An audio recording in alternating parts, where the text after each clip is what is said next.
North Dakota teenager is recovering after falling 100 feet in the Grand Canyon.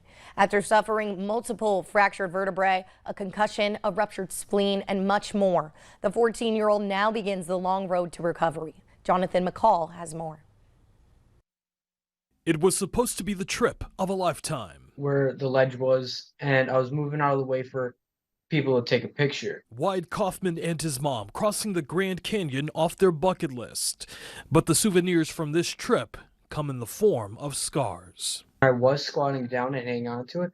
I only had one hand on it, so it wasn't that good of grip. And it was kind of pushing me back. And I lost my grip and I started to fall back. Wyatt falling nearly 100 feet off a cliff at Bright Angel Point Tuesday. He took this picture shortly before the fall. For 2 hours, nearly 40 emergency responders working an intense operation to get him to safety.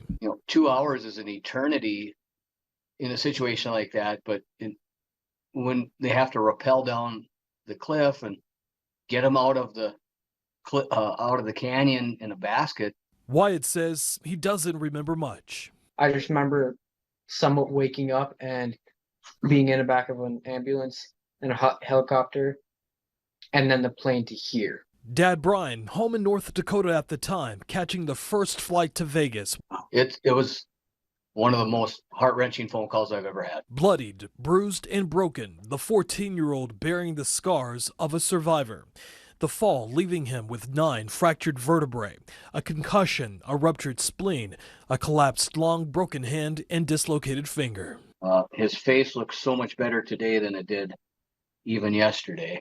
The road to recovery for this only son is expected to be long, but the family says they're now preparing for a road trip home to make new memories for a lifetime. We're just lucky we're bringing our kid home in a car in the front seat instead of in a box.